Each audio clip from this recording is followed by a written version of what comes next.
Bismillahirrahmanirrahim. Assalamualaikum warahmatullahi wabarakatuh. Alhamdulillah, alhamdulillahilladzi an'amana bi ni'matil imani wal islam. Nusalli wa nusallim ala nabi rahmah wal maghfirah khataman nabi wa imamul mursalin habibina wa syafi'ina wa maulana Muhammadin sallallahu alaihi wasallam wa ala alihi wa ashabihi ajma'in, amma ba'du. Qala Allahu subhanaka la ilma lana illa ma 'allamtana innaka antal alimul hakim. Rabbi shrah li sadri wa yassir li amri wahlul 'uqdatam min lisani yafqahu qawli. Baik, berjumpa lagi dengan saya Muhammad Rafi Hidayatullah di konten saya kali ini, yaitu video pembelajaran akan bahasa Jepang. Kemarin kan kita sudah mempelajari tentang bahasa Arab. Nah, saya di sini masih sama, saya dari ilmu Al-Quran dan Tafsir, program studinya. Lalu saya sebagai anggota muda dari UKM Bahasa Flat. Nah, di sini saya akan membawakan materi bahasa Jepang yang berjudul huruf hiragana, katakana, dan kanji, serta tanda baca dalam bahasa Jepang. And this day is the third day. Ini hari ketiga saya. Oke. Baiklah, kita mulai dengan membaca basmalah. Bismillahirrahmanirrahim. Next slide. Huruf hiragana, katakana, dan kanji serta tanda baca dalam bahasa Jepang. Jadi teman-teman sekalian, bahasa Jepang itu mempunyai 3 huruf. Yang pertama namanya kata hiragana, yang kedua namanya katakana, yang ketiga namanya kanji. Nah, masing-masing huruf ini mempunyai ciri khas dan fungsi masing-masing. Dan serta bahasa Jepang pun mempunyai namanya tanda baca dalam dalam penulisan kalimat dan penulisan kosakatanya. Nah, salah satunya ini memiliki kemiripan dengan bahasa Arab tanda baca, akan tapi konsepnya sedikit berbeda ya. Nah, apa sih hiragana itu? Apa sih katakana itu? Apa sih kanji itu? Dan apa saja tanda baca dalam penggunaan penulisan bahasa Jepang? Yuk kita bahas di next slide. Huruf hiragana. Nah, biasanya orang mengawali pembelajaran bahasa negeri Sakura ini, yaitu Jepang ini, dengan mengenal hiragana. Nah, aksara ini memang sering dipakai di Jepang. Satu hal yang perlu kamu tahu, pelafalan deretan huruf hiragana berbeda dengan huruf lain. Berikut penulisannya. Hiragana adalah bentuk penyederhanaan dari kanji. Apa sih kanji itu? Nanti kita akan bahas. Yang sudah dipakai bangsa Cina sejak awal abad ke-5, Kaum perempuan di Jepang pada masa itu lebih dulu belajar hiragana karena nggak diperbolehkan belajar kanji. Itulah mengapa aksara ini disebut juga onnade alias huruf wanita. Lambat laun hiragana mulai meluas pemakaiannya sejak abad ke-10.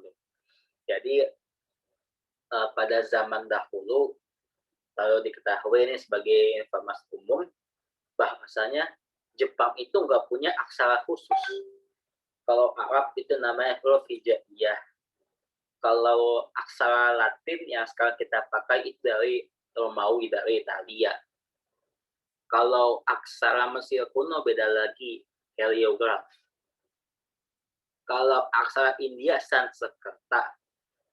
Kalau ada lagi aksara Jawa, Palawa, tuh huruf Jawa kuno, ada Sunda kuno, ada aksara lontar di sono Sulawesi. Nah, itu masing-masing punya aksara sendiri, tapi Jepang ini nggak punya aksara sendiri pada awalnya, nggak punya huruf tersendiri pada awalnya. Maka Jepang pun memakai huruf Cina yang disebut dengan kanji.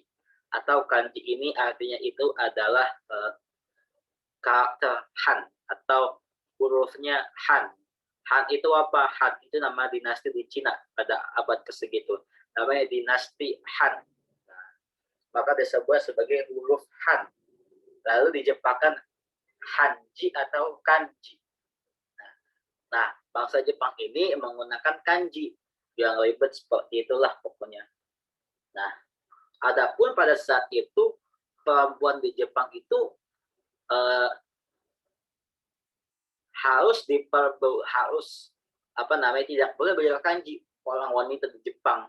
Maka orang Jepang yang wanita itu maka belajar hiragana sebagai pemudah huruf kanji.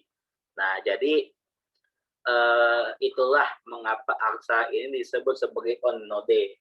Onnade. Onna artinya perempuan, de artinya huruf. Artinya huruf wanita. Nah, lambat laun, lama kelamaan hiragana ini banyak yang make, meluas. Nah, sampai abad ke-10 Masehi. Hiragana dan katakana adalah aksara suku kata atau silabis. Huruf-huruf ini melambangkan suatu bunyi tertentu dan tidak mempunyai arti apapun. Hiragana mempunyai 46 huruf dengan pengucapan mirip seperti katakana. Secara umum, hiragana dipakai untuk hal berikut. 1. Menulis akhiran pada suatu kata. 2. Menulis kata sifat, kata keterangan, dan kata benda. 3. Perkataan yang penulisan kanji tidak diketahui. 4. Sebagai teks dalam bahan bacaan anak-anak. 5. Furigana, yaitu teks yang kecil yang tertera di atas kanji. Memudahkan menandakan cara membaca suatu kata. Jadi mudahnya hiragana itu adalah huruf dasarnya bahasa Arab. Kalau kita nggak bisa kanji, maka kita belajar hiragana. Nah, hiragana ini bisa mengganti kanji. Sebagai teks bahan bacaan anak-anak. Nah, orang luar pun nggak mungkin langsung pakai kanji. Pasti orang luar manapun belajar yang pertama hiragana dulu. Hiragana ini artinya huruf Cina yang dikejepangin. Jadi aksara Cina yang dimodifikasi, dipermudah menjadi hurufnya bangsa Jepang. Nah, seperti itu. Nah, hiragana ini pun mempunyai 46 huruf. Nah, hurufnya ada 46. Lumayan banyak ya. Nah, lalu hiragana ini pun digunakan sebagai teks kecil yang di atas kanji, menandakan cara membaca suatu kata. Jadi, hiragana ini juga sebagai mempermudah kanji. Kanji itu bahkan orang Jepang sendiri nggak semuanya bisa baca kanji. Karena kanji itu ribet dan nggak wajib-wajib amat. Makanya ditulislah furigana di atas kanji. Contohnya, Nihongo. Tulisannya kan ada kotak, ada ho-nya seperti orang tuh. Ada go-nya itu ribet banget itu. Maka bisa Nihongo bahasa Jepang di atasnya. Oke, jadi hiragana ini sudah paham ya. Kita lanjut ya. Apa sih itu huruf hiragana? Nah,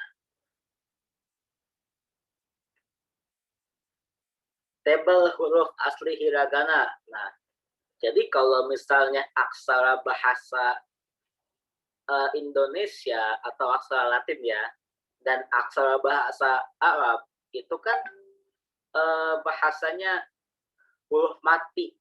Jadi alif, ba, ta, ta, itu kan tuh huruf mati bahasanya. Jadi bisa dimatiin hurufnya. Nah, kalau di bahasa Jepang ini, hiragana ini tidak mengenal huruf mati kecuali N. Semua huruf itu hidup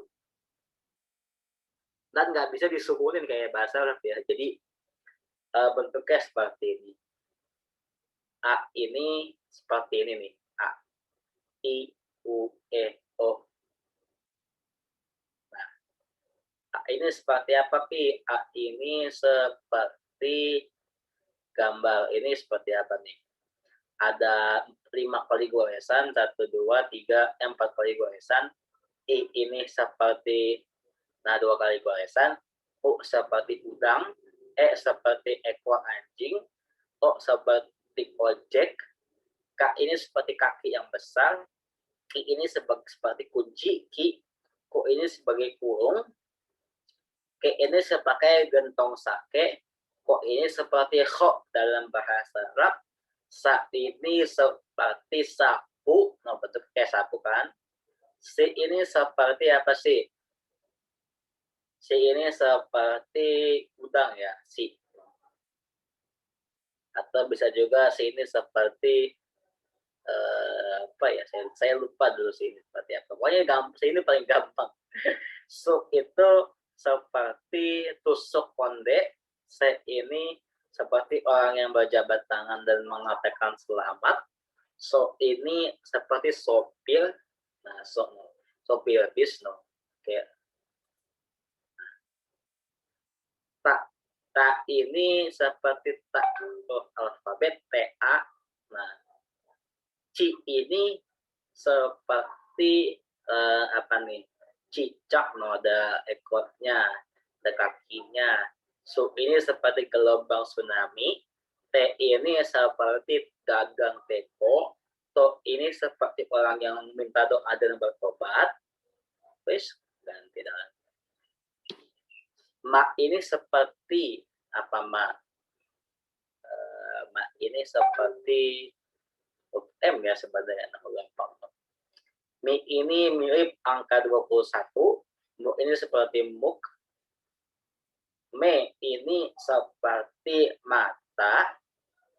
Mo ini seperti monyet. H belum ya. H ini kayak H alfabet. Hi ini seperti hidung Squidward. Fu ini seperti gunung Fuji. Hai ini seperti helm orang kuli bangunan. Ho ini seperti hong, artinya buku, no kan seperti buku. Ra ini seperti apa ya? Ya, itu seperti yang mirip inilah. Kebalika seperti ci, dia itu mirip seperti ci. Bedanya kalau ra ini kepalanya misah ya. Re ini seperti i juga, tapi dia lebih dirapatkan lagi. Ro ini, nah itu mirip ro ya. Bedanya kalau ro ini punya di bawahnya itu punya ekor. Nah, re ini seperti leher, wa ini seperti wadah, no, lebar wadah. Wo ini seperti orang yang lompat dan teriak, wow. N ini seperti huruf N alfabet. Jadi ini ada paling tidak menghafal hiragana ini normalnya 40 menit atau 1 jam lah. Itu insya Allah kita sudah hafal apa itu hiragana. Walaupun tidak terlalu ya, tapi selalu sudah hafal. Hafal punya bayangan di kepala maksudnya seperti itu 1 jam. Jadi untuk mudah mempelajari dan menghafalnya, kita menggunakan metode perumpamaan. Jadi A itu seperti apa, I seperti apa, U seperti apa. Kalau ingat huruf U berarti ingat udang. Kalau ingat su berarti tsunami. Kalau ingat hi berarti hidung Squidward. Seperti itu pokoknya. Oke, lanjut ya. Nah, tanda baca dalam penulisan bahasa Jepang. Sebelum kita lanjut ke hiragana yang berbunyi konsonannya beda, kita perlu tahu tanda baca dalam bahasa Jepang yang mana tanda baca ini merubah bunyi suatu huruf, bunyi suara. Dan tanda baca ini digunakan dalam hiragana dan katakana loh. Bahwa ada 2 tanda baca, yaitu tanda tenten atau 2 garis kecil yang mirip kutip atau biasa juga dakuten. Nah, tanda maru yaitu lingkaran kecil atau biasa disebut handakuten. Nah,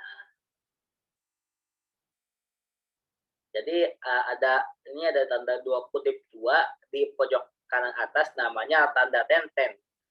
Nah, itu biasanya mengubah huruf. Kalau tanda baru nih khusus dia untuk jadi P. Nah, ini P untuk P.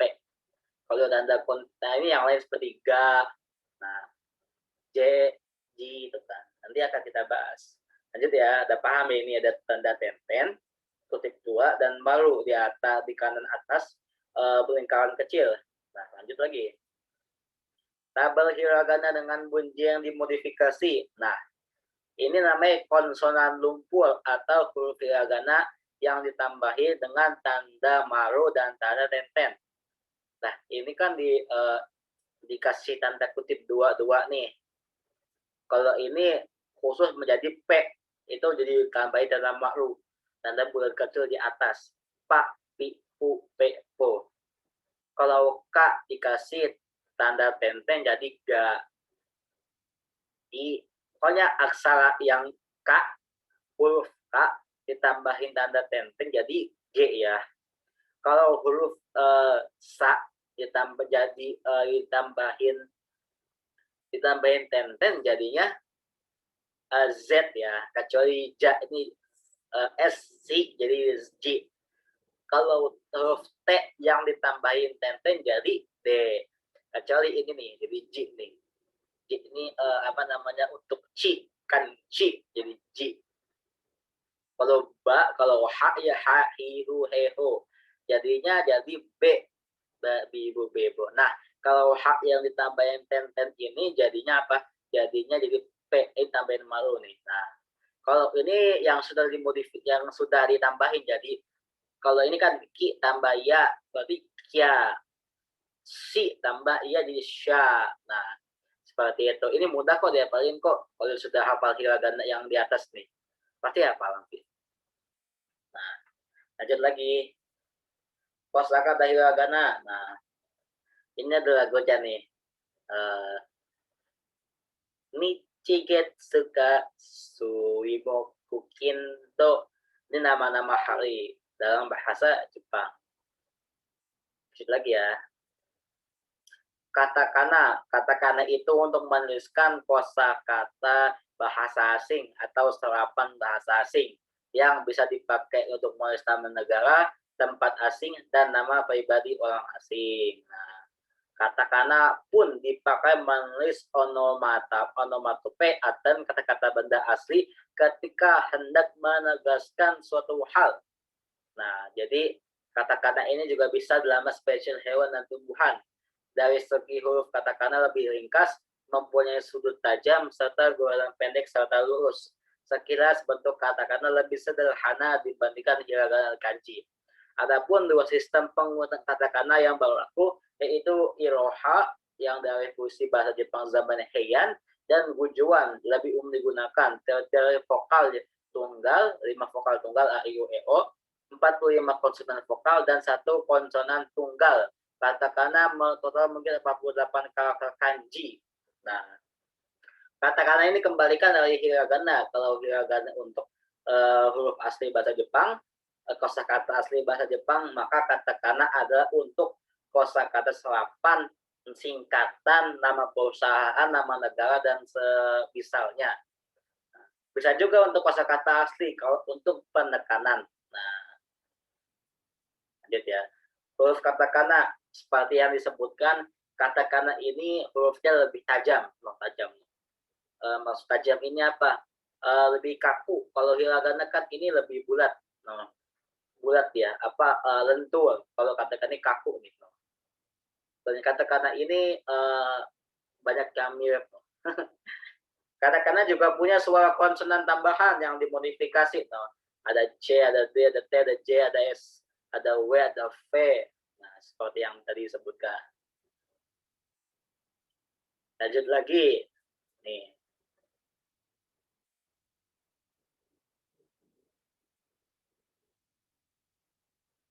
Oh, ini katakana, contohnya katakana. Nah. Lalu ada kanji. Kanji itu apa, Pi? Kanji itu adalah apa namanya tadi? Kanji itu adalah karakter Han seperti yang disebutkan tadi. Kanji itu asal kata dari Cina. Dan kanji ini makin tahun, makin lama, makin banyak kanji ini. Sampai sekarang pun berjumlah 50.000 huruf. Wow. Hebat. Kanji adalah elemen utama dalam aksara bahasa Jepang. Kalau kanji nggak ada, maka bahasa Jepang pun nggak ada. Nah, satu aksara kanji bisa dibaca berbeda-beda loh. Bahkan satu bunyi dapat disimpulkan oleh kanji yang berlainan. Di Jepang, orang melafalkan kanji lewat dua cara pengucapan, yaitu ucapan Tionghoa, Konyomi, dan ucapan Jepang, Kunyomi. Contohnya, kanji air. Ada yang membaca Mizu, ada yang baca Sui. Nah, beda-beda kan? Selain kanji yang diambil dari Cina, terdapat juga kokuji atau wasei kanji, yaitu kanji karakter kanji buatan Jepang asli nih. Lebih lanjut, aksara ini dipakai guna merepresentasikan konsep atau ide, baik dalam kata benda, kata keterangan akal atau sifat, dan kata kerja. Jadi kanji ini banyak digunakan dalam konsep dan ide, yaitu kata benda, kata keterangan, akal, dan kata sifat, dan akal kata kerja. Nah, jadi secara historis pun bangsa Cina, bangsa Jepang, bangsa Korea itu hurufnya hampir-hampir sama aksaranya. Tetapi dari segi pronunciation-nya jauh berbeda. Antara Jepang dan Cina pun jauh berbeda pronunciation-nya dengan bangsa Korea. Hurufnya pun pelafalannya jauh, akan tapi karakternya masih sama karena semuanya turunan dari huruf Cina tadi itu.